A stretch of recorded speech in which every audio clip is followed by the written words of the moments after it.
Assalamualaikum warahmatullahi wabarakatuh. Alhamdulillahirabbil alamin. Para mitra kaum dangu, dulur-dulur anu di lemur, baraya-baraya anu di kota. Ayeuna tiasa tepung dangu deui sareng Mang Ridwan dina acara Dongeng Sunda. Ieu dongeng teh hasil karangan Kang Rudiansahnya anu padumukanana anjeunna aya di wewengkon Leles Garut. Atuh jejer ieu carios dongeng teh nyaeta Ngabela Lemah Cai.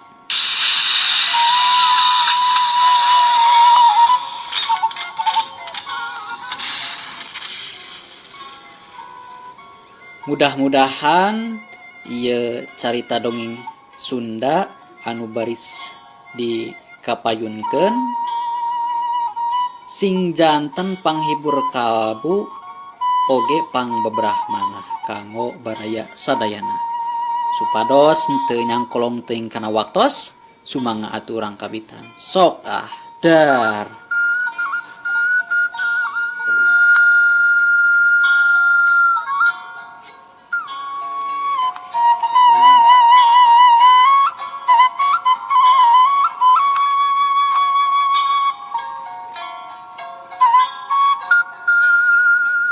Tahun 1568 harita teh mangsa turuna bangsa Portugis katut bangsa Walanda anu dipimpin ku Cornelis de Houtman pikeun neangan alat-alat ramuan khusus sarta ngadon dagang. Eta kaayaan teh mungkuh ngaruwikeun jeung nyangsarakeun karahayat pribumi. Tur ieu sajarah teh urang guar wae ku cara ditambahanana karangan anu basajan nyamarkeun ngaran tokoh jeung patempatan.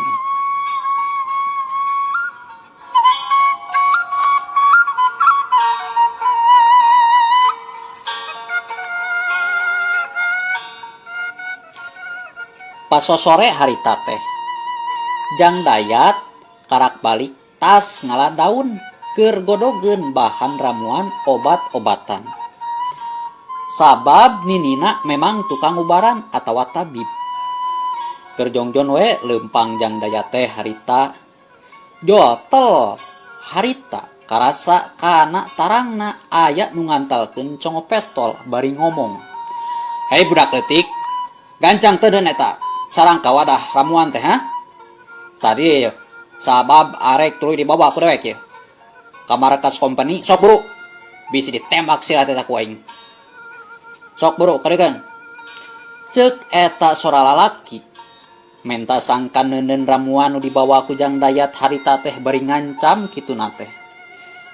Jang Dayat ngaraneg eureun atuh lengkahna. Tuluy ngareret ka eta sora jalma bari nyeh seuri. Kang Barul geuningan eta teh. Naon Kang datang-datang jauh ngancam ka uing yeuh. Bari jeung nita mikeun ramuan ka akang teh cager.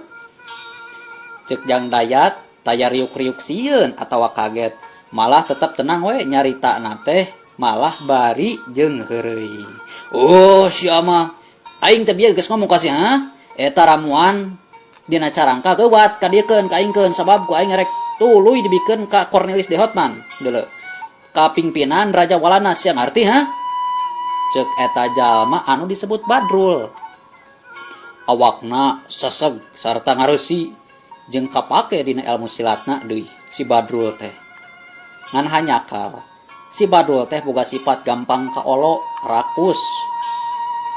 Matak teu aneh si Badrul harita teh bet aya di pihak kaum Walanda anu padahal mah si Badrul teh pribumi tanah tuwuh nagara Indonesia anu sakuduna mah ngabela kalemah cai nagara nasorangan. Ari ieu bet hayo ngadon biluk ka pihak penjajah. Oh kitu nya Kang. Ceuk Jang Dayat bari sakilat ngakilekeun sirahna ka belah kenca sedengkeun leungeun katuhuna atuh sakilat ngarawel kana mamanukana si Badrul anu balangah teu nempo ka handap. Nah atuh ari hiuk cetut, aduh goblok si edan sia. Ya manuk aing diseueuk goblok aduh. Si Badrul kokobowongan nahan ka nyeri leungeun duanana tuluy nungkupan manukna anu karasa seueur lain di kieuna. Teu sadar atuh pesolna ge leupas ragrag kana jukut garing, ujang daya terikat di sepak atuh celeng pestol teh beuki jauh nyumput teu kapanggih.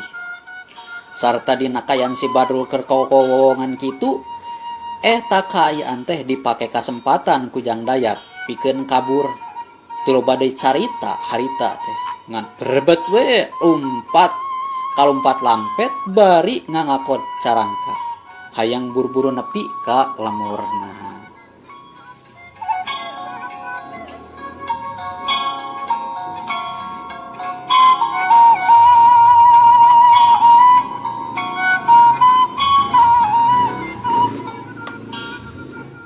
Barang jual nepi ka imahna. Haok nih nah harita nyarita. Ujang, kunaon ari maneh? Ye, balik teh betul lompatan kitu eta. Eta dang daunan maruragan kitu nah teu ka tempo eta Ujang. Aduh, ini biar aya teh ngahaja lompat sakabangi jeung si Kang Badrul di jalan bieu teh. Kuing manukna didudut kitu tahan ini sababna manehna maksa mementa ieu ramuan arek dibawa cenah ka markas walana cenah. Pas kitu keur balangah langsung we dirawel ku uing teh bari langsung uing ini lompat lampet tak kitu nini sabab power manehna moal pistol. Ngan untung pistolna murag bari jeung disepak we langsung ku uing teh kitu tah nini. Baru kitunya Sujang papangi jeung si Badrul, aduh pipanjangan ieu mah, aduh ai pangi jeung si Badrul mah bakal aya buntutna. Hayu si Amiru jeung nini ka Sirah Cai. Urang manian di ditu ku nini eta Ujang. Jang Dayat teu loba deui ngomongan geudig we nuturkeun nini Lamsiah anu jadi ninina. Anu salila ieu ngurus manehna ti keur orok saprak indung bapana gugur di medan perang ngalawan penjajah.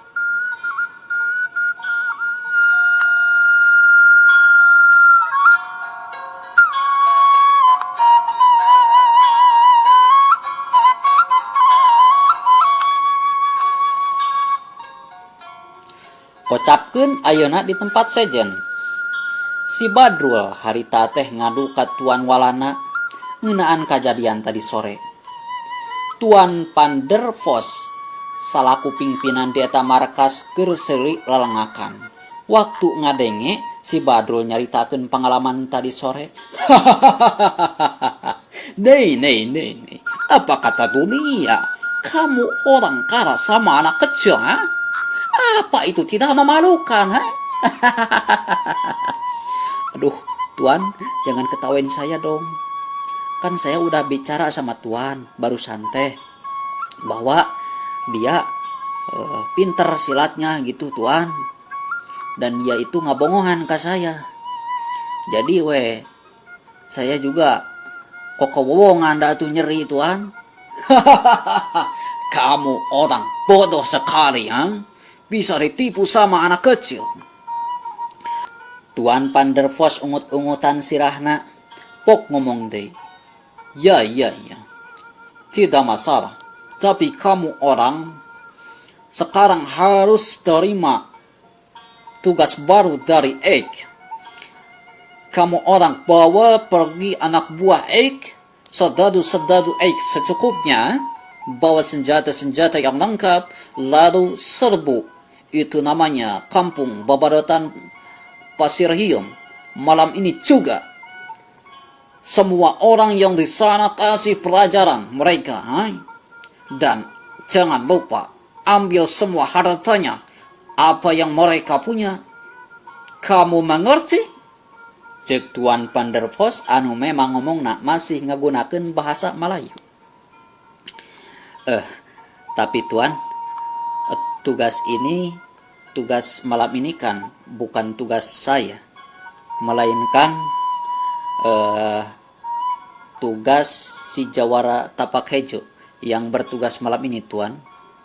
Hapatom sehai, kowe orang berani membantah perintah Ek. Karena Ek itu tidak suka itu, hai. Dan kamu orang jangan merasa heran bila malam ini kamu orang harus bertugas kembali. Karena kamu orang tadi sore telah gagal merebut itu ramuan khusus dari itu si bocah. Mengerti sekarang? Mengerti kowe? Iya Tuan, mengerti. Maafkan saya Tuan. Baiklah Tuan, saya siap menerima tugas kembali malam ini dari Tuan. Bagus kalau begitu. Oke. Tunggu apa lagi? Silahkan pergi sekarang juga. Bersama itu bawa serdadu yang di bawah pimpinan saya. Baiklah Tuan. Mohon permisi Tuan. Iya. Silahkan. Geus kitu masih Badrul terus indit ngaleos ti eta jero rohangan sarta ngajak serdadu kompeni walana pikeun ngajorag ka lemur babadotan pasir hieum.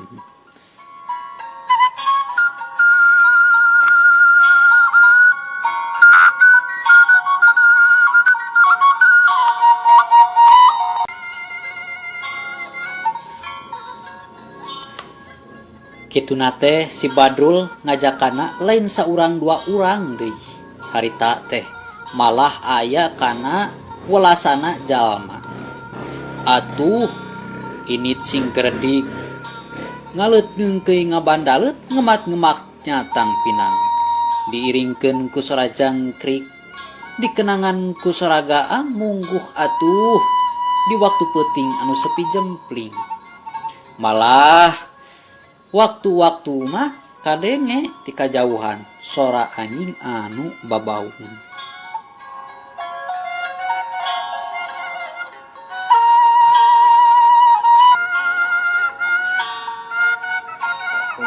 Atuh gancangna carita si Badrul jeung sakabeh rombongan kompeni walana anu geus anjog ka eta tempat. Sarta kajadian saterusna di lemur babadotan pasir hieum kiwari jadi ketir ku sora-sora bedil kompeni anu pating deredet nembakan warga anu memang ngalawan. Teu kolot, teu budak, teu awewe, teu lalaki, kabeh jadi sasaran.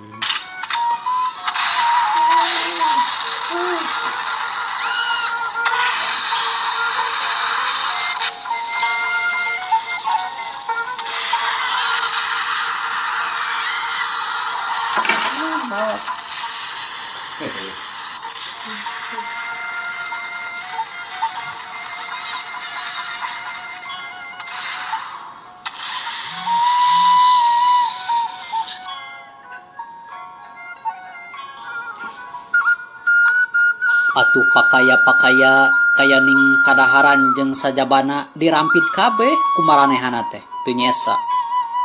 Ti mimiti beas katut bahan pokok sajena oge ramuan-ramuan khusus jeung obat-obatan sarta bahan samara diringkid kabeh ku maranehanana malah imah-imah oge beak didurukan.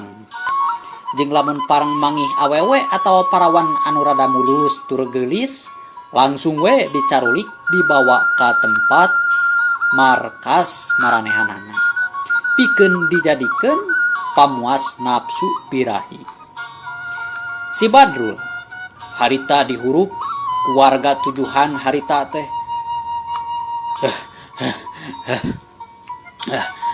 kurang ajar sia, sok maju sia ka dieu, sia yang modar kabeh.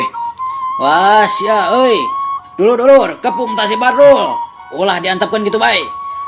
Sok kabeh pada siap saya euy. Kurang ajar sia. Ayo sia yang modar masuk maju sia ka deui. Ya hep ya. Terang-terang harita bedog-bedog petrok Pedog si Badrul jeung warga-warga anu nyerang harita kamanehna. Tong diantep siapa Oh sok tak tiba dinya awas. Tarajang kayaknya sakalian ulah diingkeun tah si kurang ajar teh Alah mentok loba bacot sia. Ayo maju deui sok. Seak-seak harita atuh perang jadi campuh. Warga-warga 7 urang ngahurup ka si Badrul. Anu memang lain tandingan-tandingan warga si Badrul teh atuh ingceungna kacida. Da ilmu si Badrul teh lain bantrak-bantrakeun jeung lain tandinganna pikeun warga-warga anu ngahurup ka manehna harita. Atgar harita taun terang sora bedog diadu malah pating purinyai sakapeung mah. Ya, modar sia kurang ajar. Yuk, plak. Aduh. Harita ya seorang warga anu kabeunangan ku bedogna si Badrul. Atuh anu secen harita radah marmir tapi weh, ayo maju deui. Modaran tah si kurang ajar teh Alah, sok lah, maju kanya. Atuh geus kitu, deui maju deui. Bari pating kolebat masing-masing ngagunakeun pakaran pedogna. Tah sia ayeuna bagan sia kurang ajar sok maju kabeh. Modar sia ku aing. Hieu celeng-celeng. Siuk tarang-tarang. Kolepat. Brus. Kolepat siuk. Trem. Gedung. Des. Aduh. Loba warga-warga sing kocek atuh anu tujuhan teh harita teu mampu ngalawanan si Badrul, malah makabe oge carem ngajoprak ngajampana jadi bugang. Sia rasakeun kurang ajar. Modar sia kabeh oge. Euy. Para kobri hayu. Ayeuna mah geus hasil yeuh. Urang balik yeuh. Atuh geus kitu mah harita si Badrul jeung anak-anak buahna nyaeta serdadu-serdadu company. Oke, siap bos. Kita pulang. Kita sudah berhasil, sudah dapat semua yang kita inginkan dan Tuhan harapkan. Ya. Geus kitu mangan leut wae. Init deui ngeungkeuy ngabandaleut ngemat-ngemat nyatang pinang. Hatena padah rugina bungah jeung sugema sabab sakabeh rancana jeung tujuanana geus hasil.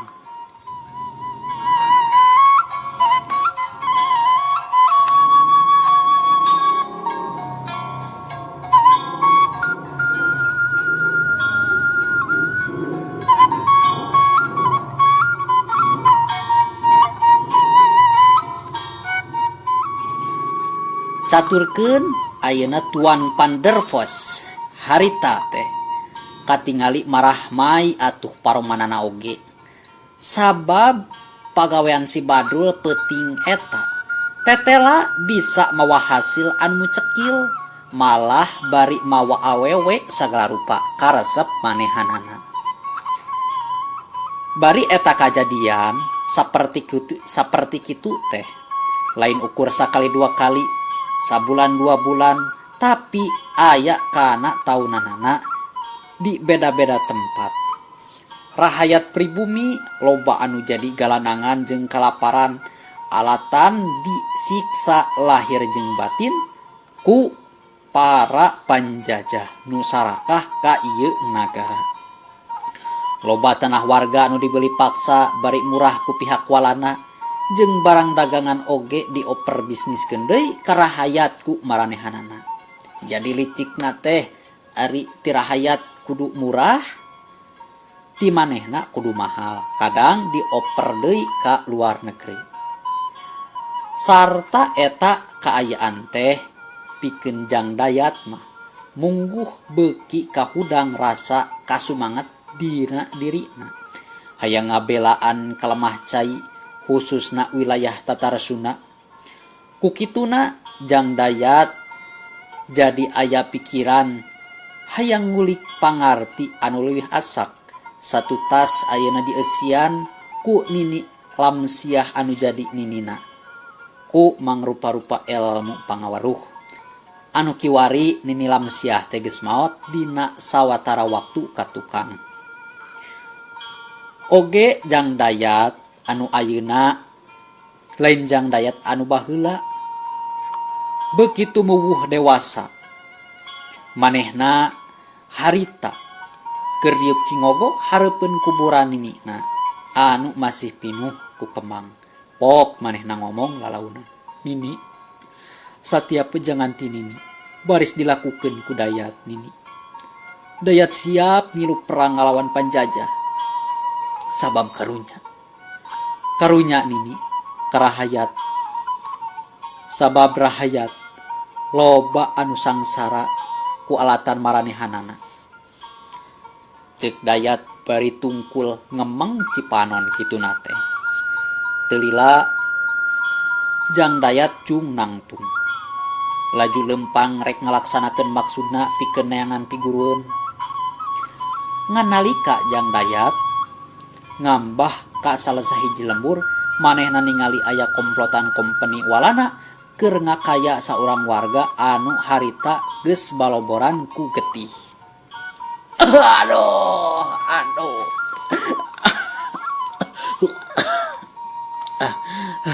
Tuan, ampun Tuan, jangan siksa kami Tuan. Tuan, lepaskan Tuan anak istriku Tuan. Mohon Tuan, kasihanilah kami Tuan. Tuhan. Cek eta warga bari ngalengis. Ek akan melepaskan kamu orang bodoh, ha? Asal kamu orang menjual tanah kepada Ek serta tumbuh-tumbuhan yang sekiranya dapat dikelola. Tapi kalau kamu orang tidak mau, maka kamu orang semua akan mati di tangan Ek. Bari ngacungkeun pistol. Rumahmu akan kami bakar, ha? Cek eta kompeni walana kitu nate bari seuri lelengakan sarta pistolna ditodongkeun ka eta warga. Tahan dulu Tuan, tahan dulu. Kenapa harus ditahan?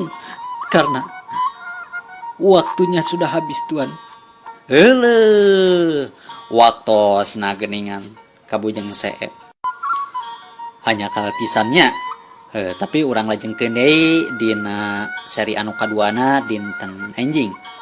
Anu judulna Ngabela Lemah Cai karangan Kang Rudi Yansa. Hapunten anu kasuhun bilih aya kalepatan timang Ridwan dina midangkeun ieu dongeng Sunda. Sakitu nu kapihatur. Assalamualaikum warahmatullahi wabarakatuh.